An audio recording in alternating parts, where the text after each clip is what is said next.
Good morning all student. बेटा अपन बात कर रहे थे डाइजेस्टिव सिस्टम के अंतर्गत जो हम लेसन पढ़ रहे थे उसमें, लेकिन आप सभी को मैं एक और विशेष इंफॉर्मेशन देना चाहता हूं कि हमारे विद्यालय का मदर टेरेसा नॉवेल्स एकेडमी का टेलीग्राम चैनल भी बन गया है। तो उसका नाम है MTNA बाड़मेर, तो उसको भी सब्सक्राइब कर लें ताकि आपको PDF नोट्स वगैरह है वो भी वहां पर उपलब्ध रहेंगे। जितने भी प्रकार के अलग अलग सब्जेक्ट के जितने भी नोट्स रहेंगे वो भी उपलब्ध रहेंगे। तो आप क्यों ना नोट्स की बजाय आप सीधे ही टेलीग्राम को ही सब्सक्राइब कर ले ताकि आपको ऑनलाइन वहां पर नोट्स पर एनी टाइम उपलब्ध रहेंगे, तो आप कभी भी उसको डाउनलोड कर सकते हैं। ओके बेटा, अब अपन बात कर रहे हैं जो लेसन पढ़ रहे थे डाइजेस्टिव सिस्टम।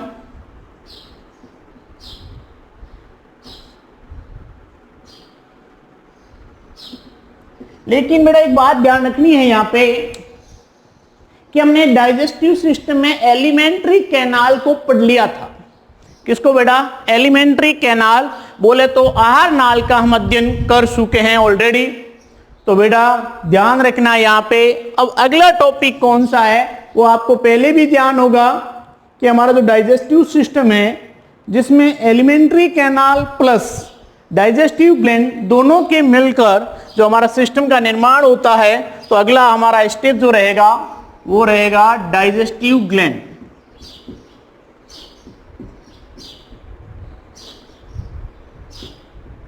जिसको हम कहते हैं हिंदी में जो पाचक ग्रंथियां होती है उनका हम यहां पर अध्ययन करेंगे। तो बेटा ध्यान दें यहां पे ऐसी कौन सी ग्लैंड है, ग्रंथियां हैं जो डाइजेस्टिव सिस्टम को और मजबूत करती है।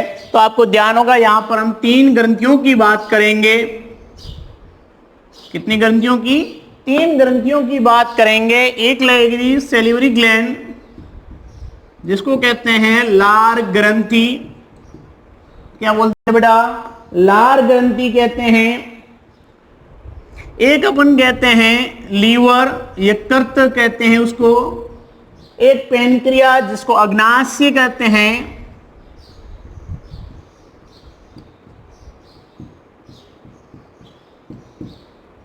तो ये ध्यान रखने योग्य जो ग्लैंड कितनी हो गई? 3 ग्लैंड होगी। कितनी हुई बेटा? 3 ग्लैंड हो गई। अब हम सबसे पहले ये कहते हैं, पहले हमारे दिमाग में यही क्वेश्चन आता है कि इन ग्रंथियों का इस सिस्टम से क्या लेना देना? इन ग्रंथियों का इस सिस्टम से क्या लेना देना है? तो जानिए कि यह सिस्टम जिसका कार्य है कि हमारे शरीर में जो हम भोजन को अंतग्रहण कर रहे हैं और उससे लेके जो बहिक्षेपण कर रहे हैं उसके बीच में जो चक्र चल रहा है वो किसके अंतर्गत आ रहा है? डाइजेस्टिव सिस्टम के अंतर्गत आ रहा है। लेकिन जो छोटे आंत में जब भोजन पहुंच जाता है, देन स्मॉल इंटेस्टाइन में जब भोजन पहुंच जाता है, तब ध्यान रखना है कि हमें ये ग्रंथियां जो कह रहे हैं, वैसे ये तो मुख में पाई जाती है लार ग्रंथि, लेकिन इन ग्रंथियों का मुख्य रोल यही है कि ये कहीं ना कहीं एंजाइमों का स्त्रावण करके, सिक्रेशन करके, रस का स्त्रावण करके भोजन को पचाने में सहायक होती है। समझ में आया क्या बेटा? कि भोजन को पचाने में सहायक ग्रंथियों को क्या कहते हैं? पाचक ग्रंथियां कहते हैं। भोजन को पचाने में सहायता करती है। उसमें सबसे पहले पढ़ा जाता है सेलिवरी ग्लैंड, लार ग्रंथियां। ओके, अब अपन कह रहे हैं लार ग्रंथि जैसे ही भोजन मुख से मुख गुहा में प्रवेश करता है, मुख से मुख गुहा में प्रवेश करता है, देन माउथ से बकल कैविटी में प्रवेश करता है, तब ध्यान रखने योग्य बात यह हुई कि उस समय ये लार ग्रंथि का सिक्रेशन होता है और वो लार का स्त्रावण कहां करती है? वो लार का स्त्रावण मुख गुहा भाग में करती है। कौन करती है? लार ग्रंथि करती है। लार ग्रंथि कहें तो हमारे शरीर में कहें तो लार ग्रंथियों की संख्या कितनी हो जाएगी? 3 जोड़ी। कितनी हो जाएगी बेटा? 3 जोड़ी। वैसे 3 कहें कौन कौन सी?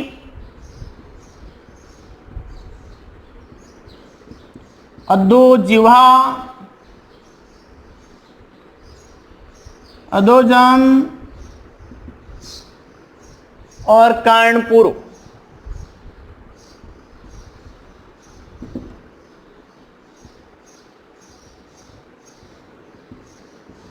तो कितनी हो गई? 3 हो गई।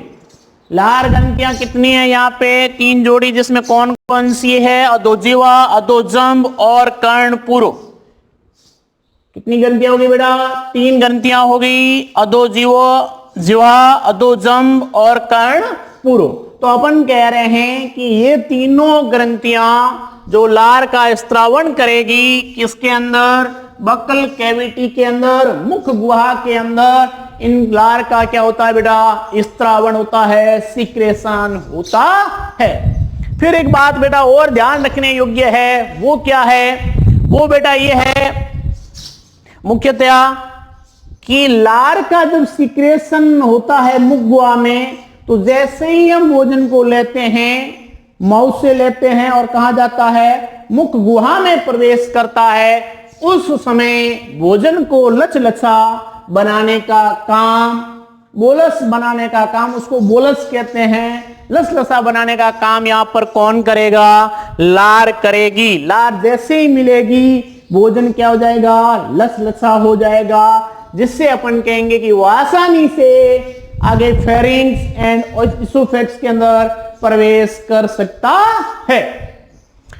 तो बेटा ये बात हुई यहां पे कि लार का ये काम है। लार का अंदर ग्रंथियों की बात की तो 3 जोड़ी हो गई, वो अधोजंब, अधोजिह्वा, कर्णपुर हो गई। लेकिन बात यहां आती है कि ये लार का स्त्रावण जो हो रहा है ना, वो तरलीय पदार्थ कैसा है? सारीय तरल होता है।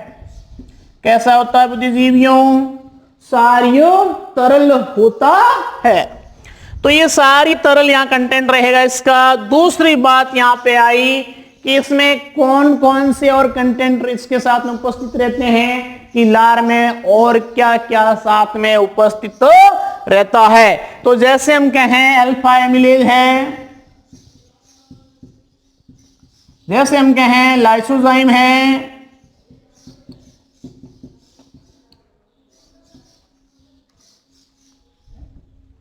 जैसे कहें लाइसोजाइम है, अल्फा एमिलेज है, टायलिन है, जल है,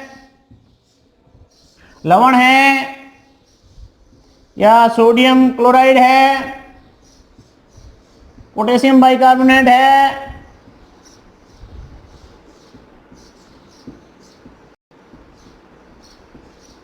तो ये अपन कह रहे हैं जो मुख्यतः जो कंटेंट रहते हैं वो इस लार के अंदर क्या है? उपस्थित रहते हैं। फिर बेटा अगली बात यहां पे आई कि यहां जब हम बात कर रहे हैं टायलिन की या एमिलेज की, तो ये एक तरह से इनका मुख्य कार्य क्या है? इनका एनी फंक्शन कोई कौन बताएगा?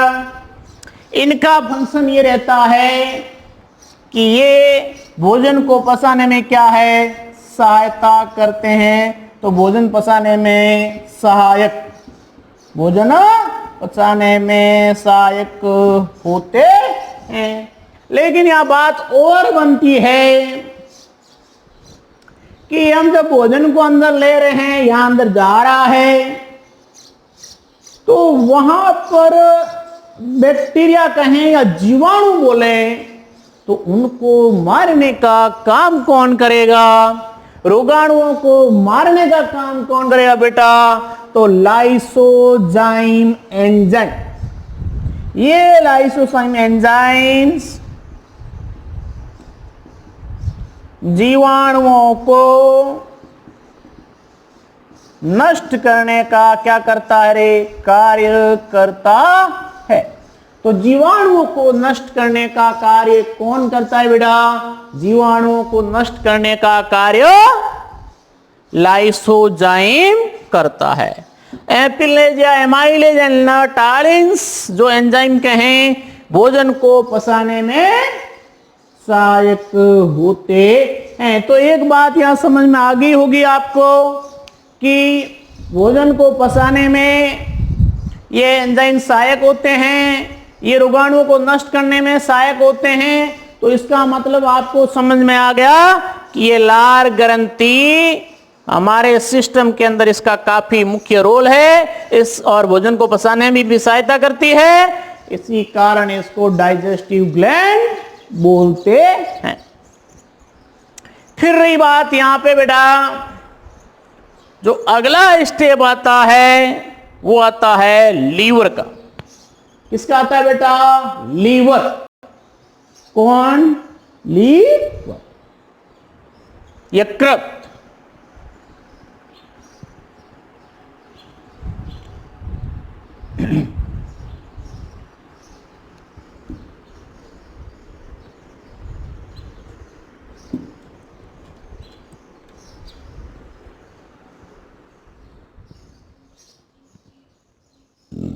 तो बुद्धिजीवियों, अगला हमारा स्टेप है यहां पर पड़ाव किसके अंदर? लीवर के अंदर पढ़ते हैं। लीवर जिसको हम यकृत कह रहे हैं, तो बेटा ये ध्यान रखना है, सबसे पहले लीवर एक तरह से हम कहें ऑर्गन सिस्टम है। ये अपना जो अंग है, इस ऑर्गन की बात करें या ऑर्गन सिस्टम की बात करें बेटा, तो आपको ध्यान ही होगा कि ये यकृत शरीर की सबसे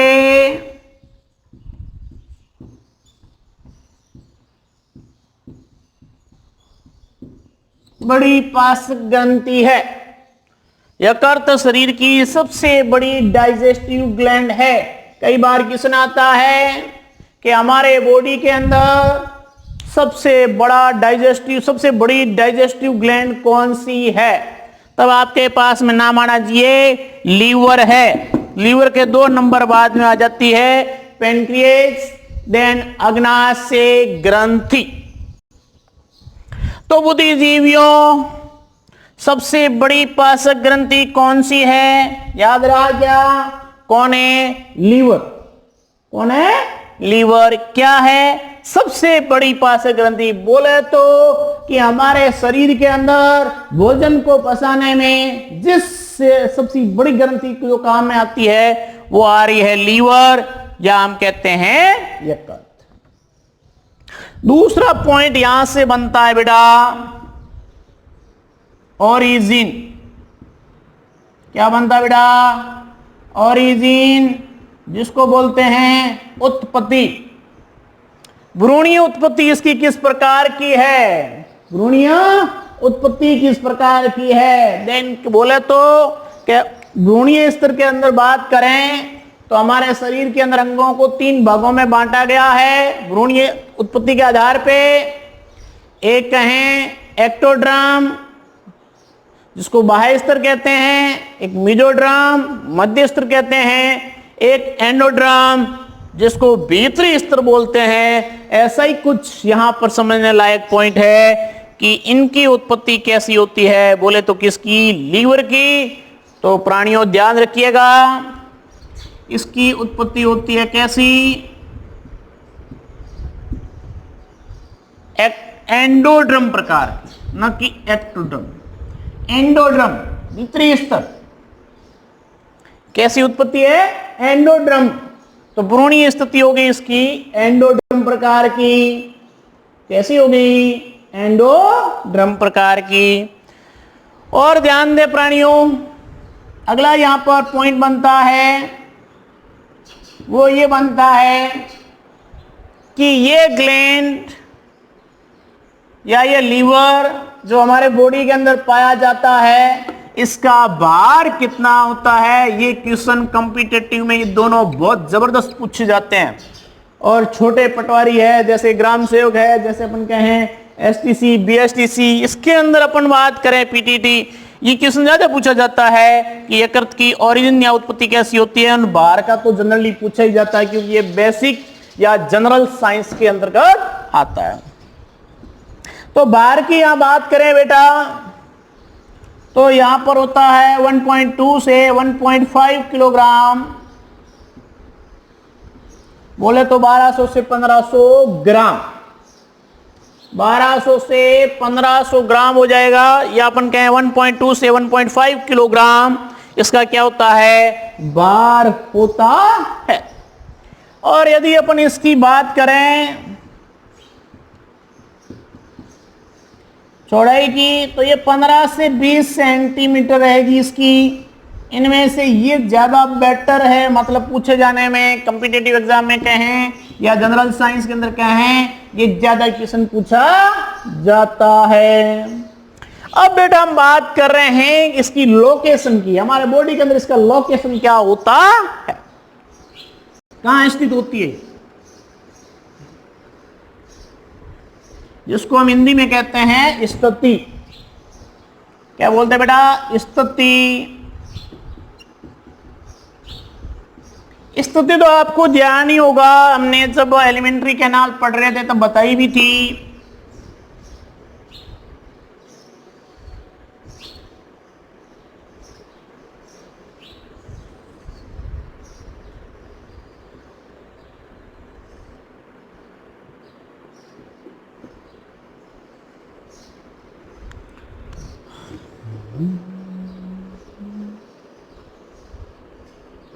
आपको ध्यान है कि यहां पर जो एक संरचना बनाई गई थी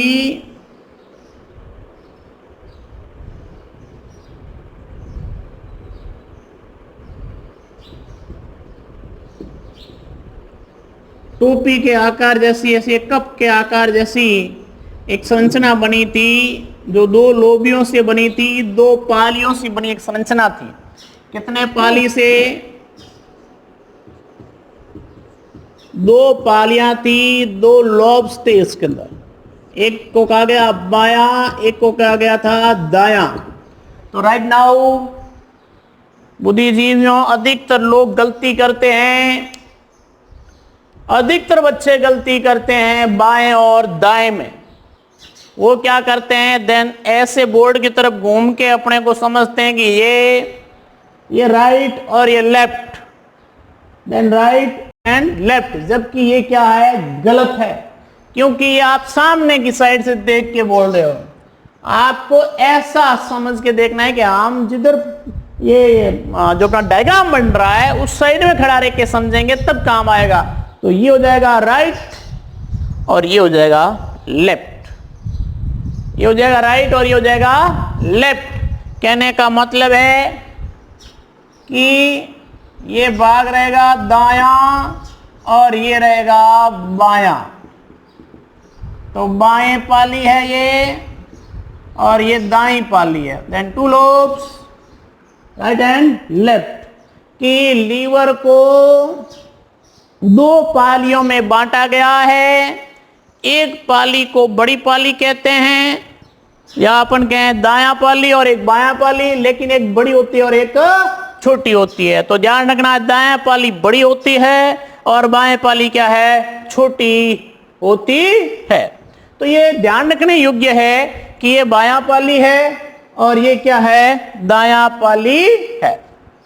तो प्राणियों थोड़ा इधर ध्यान दीजिए कि अब इसकी लोकेशन कैसे देखेंगे। लोकेशन ये देखना है कि आपको ध्यान है कि ये ऊपर से नली जो आ रही है ग्रसनी और फिर कहा गया ग्रसिका और ये है आमाशय, ओके। लेकिन बुद्धिजीवियों यहां पे इस तरीके की संरचना बनी होती है ना, उसको बोला जाता है डायाफ्राम।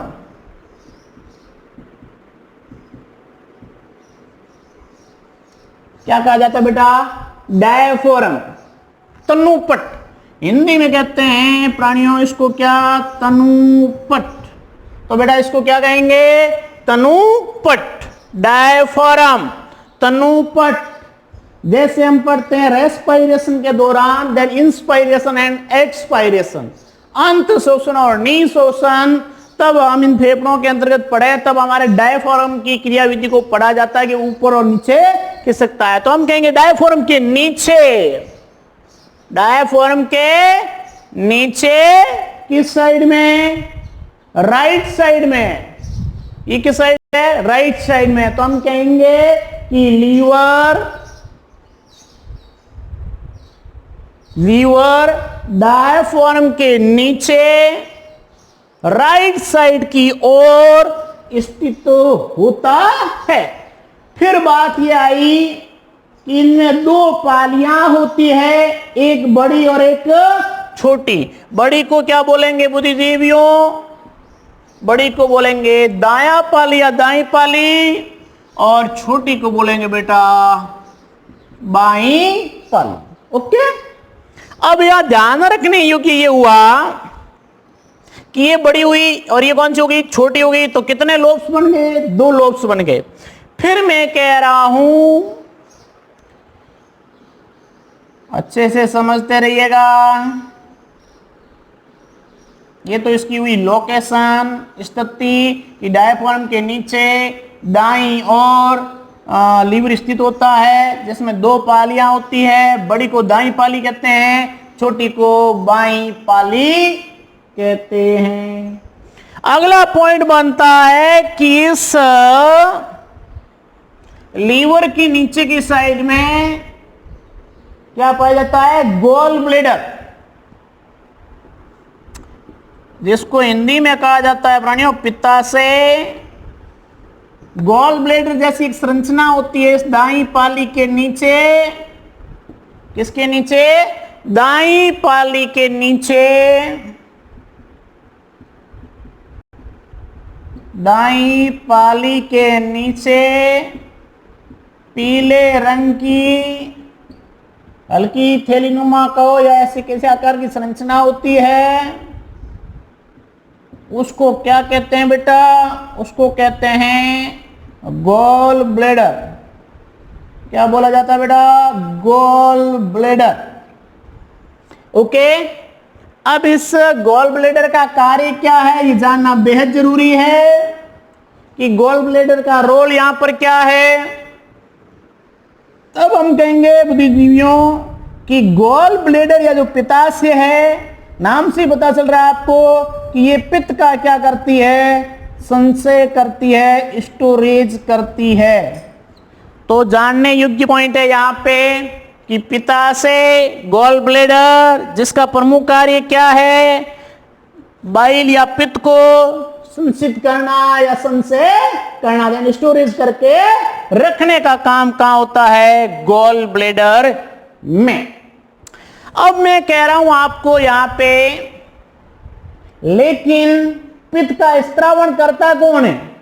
ये दोनों पॉइंट क्लियर कर लेना, दोनों से अच्छे से क्वेश्चन आता है जीके के अंदर। कि पित्त का स्त्रावण, सिक्रेशन कौन करता है? यकृत की कोशिकाएं। किसकी कोशिकाएं करती है? लीवर की जो सेल होती है, यकृत कोशिकाएं जो होती है, ये यकृत कोशिकाएं प्राणियों पित्त का स्त्रावण करती है।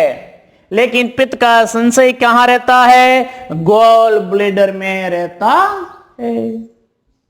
समझ गए ना? तो ये एक यहां पर इसकी क्या हुई? एक जानकारी प्राप्त हुई इसकी। अब अपन कहेंगे कि यहां पर एक और कार्य होता है, यहां पर कुछ वाहिनियां जो डक्ट बनती है, कहां खुलती है, उसके बारे में देखते हैं।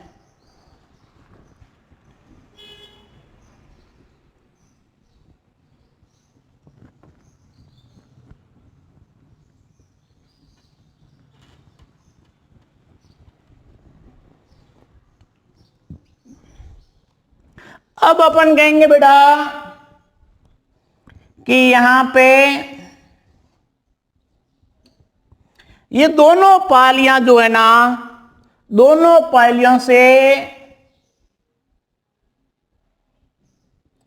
सामान्य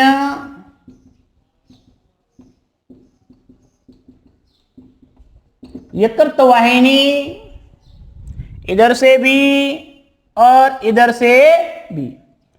और फिर प्राणियों ध्यान दें कि ये जो संरचना बनी हुई है ना, जो पीले रंग की,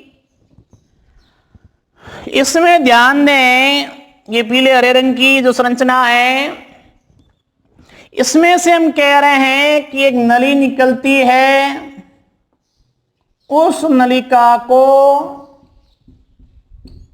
क्या कहते हैं? पित्तवाहिनी।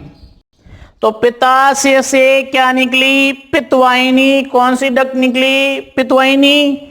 और बात करें इन दोनों अलग अलग लोब से जो निकल के बन रही है वो क्या है? सामान्य यकृत वाहिनी। ओके, अब अपन कहेंगे ये दोनों ही मिलके एक नलिका बनाती है, उस नलिका को कहते हैं सामान्य पित्त वाहिनी। दोनों ही मिल जाएगी, मतलब लीवर से निकलने वाली और गॉल ब्लैडर से निकलने वाली दोनों ही आपस में क्या है? मिल जाएगी। तब उसको कहेंगे प्राणियों क्या? सामान्य पित्त वाहिनी। क्या कहेंगे बेटा? सामान्य पित्त वाहिनी। अब यहां पर एक बात रहेगी कि ये खुलती कहां पे है? ये खुलती कहां पे है? तब अपन कहेंगे ये जहां पर खुलती है, ये जहां पर खुलती है ना सामान्य पित्तवाहिनी, उसका नाम क्या होता है बेटा? उस भाग का नाम क्या होता है? उस भाग का नाम होता है, यहां पे मैं बता दूं कि हम उसको कहते हैं ग्रहणी। जिस भाग में खुलती है वो यू आकार की ग्रहणी होती है। क्या होती है? यू आकार की ग्रहणी होती है। और ये किसका भाग है? स्मॉल इंटेस्टाइन का सबसे पहले वाला भाग, जो आमाशय से जुड़ा रहता है।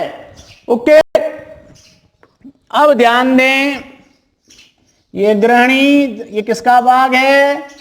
Small intestine.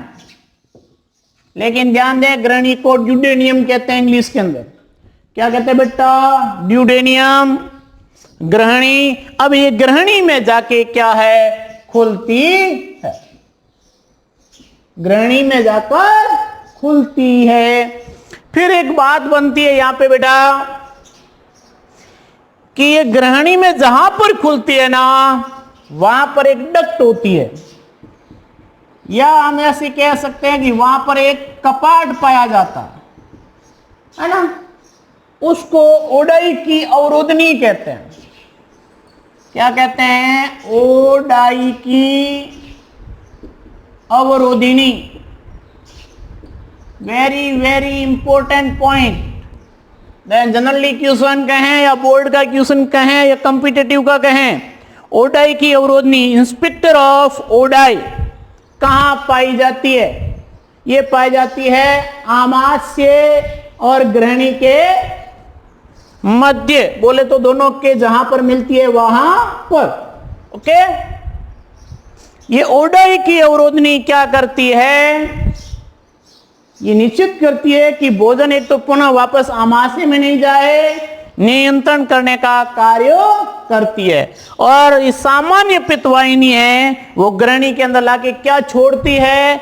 ये पित्त रस को लाके छोड़ती है।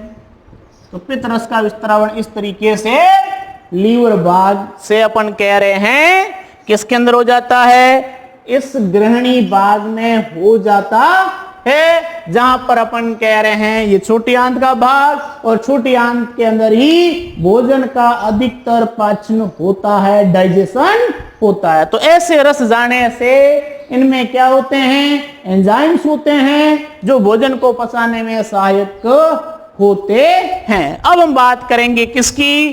पित्त रस की। ओके,